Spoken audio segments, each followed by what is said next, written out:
If you're a mid-level to C-suite leader who wants to own your growth and figure out your next small, brave move to achieve your leadership goals, you are in the right place.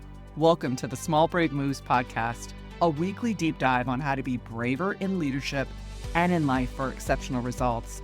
I'm your host, Nicole Bianchi, best-selling author, certified master executive coach, NSA certified speaking professional, chief bravery officer, and tough talk expert. If you're ready to become a better, braver, and more authentic leader, let's dive in.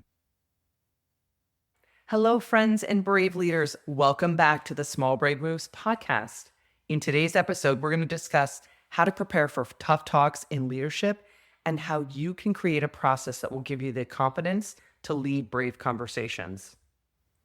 A few years ago, I decided to do something outside my comfort zone. I signed up for an adult hip-hop class at the same dance studio where my daughter, Mo, took lessons.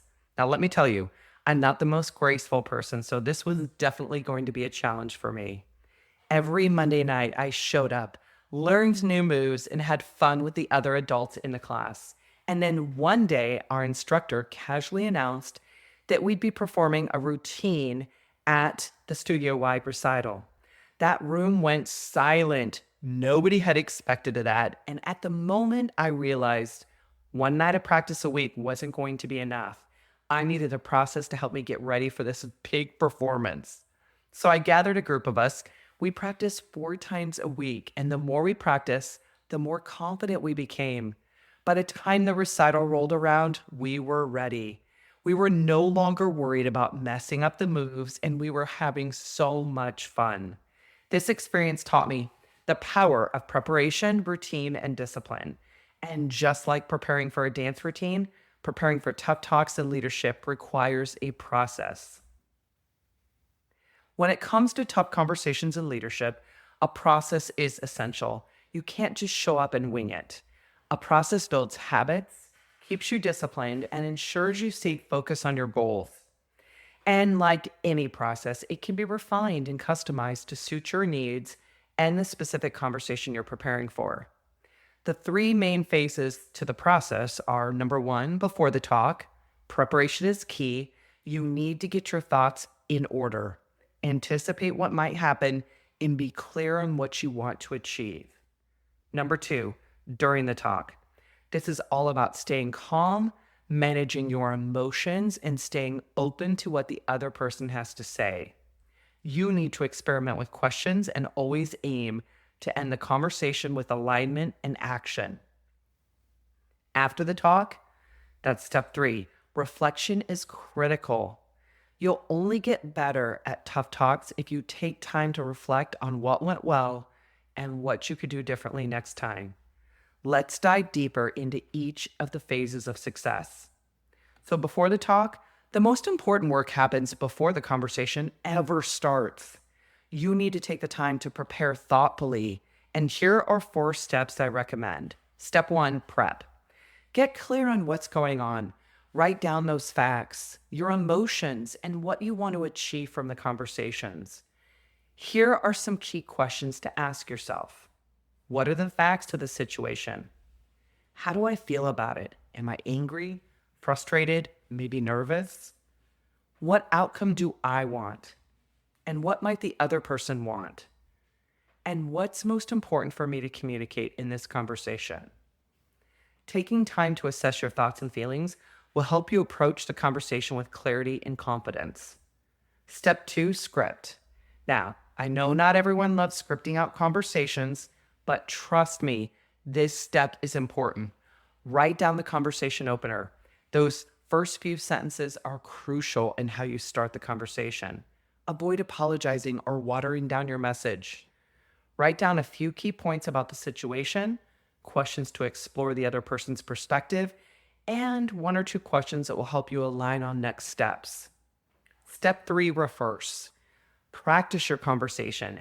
Data shows that people are 19% less confident when they speak off the cuff. Run through it a couple of times, stand up, say it out loud. How it sounds on paper sounds different when you articulate it out loud. Even if you'll be seated during the conversation, standing up changes how you want to deliver it. Then ask a trusted friend or mentor to listen and give you feedback. Step 4, the plan.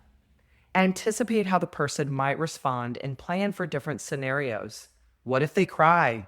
What if they avoid answering? What if they challenge you?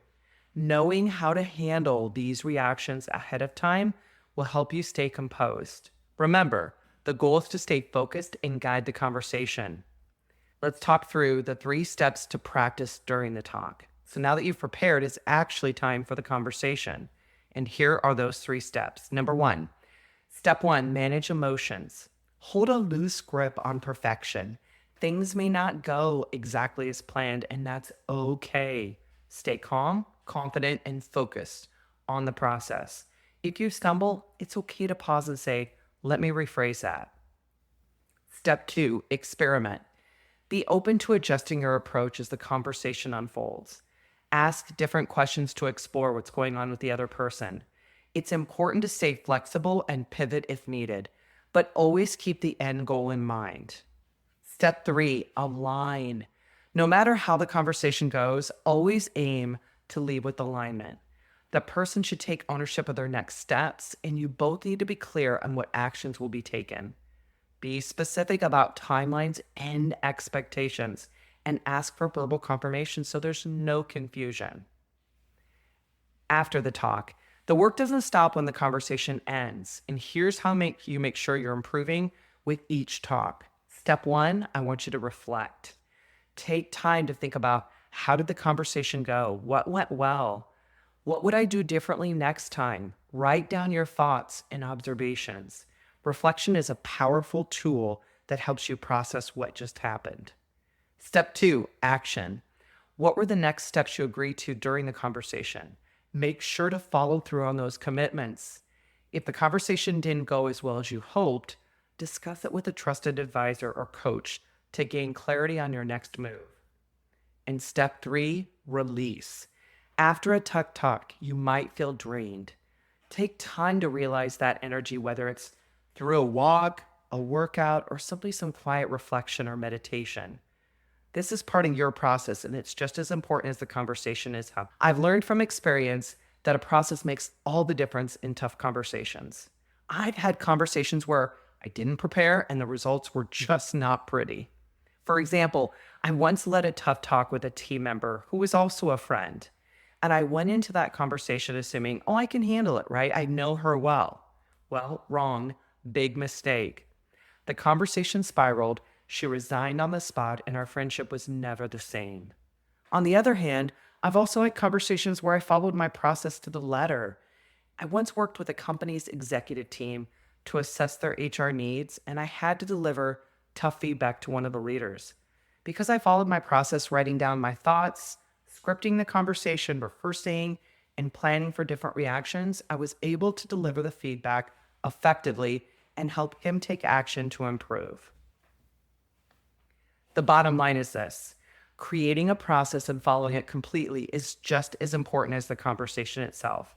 The more you prepare, practice, and reflect, the more confident you'll become in leading tough talks. Remember, proficiency is the goal, not perfection. So if you have a tough conversation coming up, take the time to create your process. Lean into this one as a starting point. And once you've had the conversation, ask yourself, what worked well? What can I do better next time? That's how we grow as brave leaders. Thank you so much for joining me on today's episode of the Small Brave Moves podcast.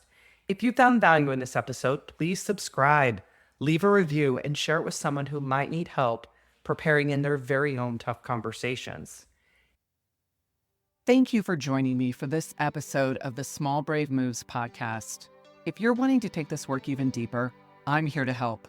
From engaging in inspirational keynote speeches to transformational coaching and workshops for leaders and teams, page-turning books, online courses, and enlightening leadership development retreats.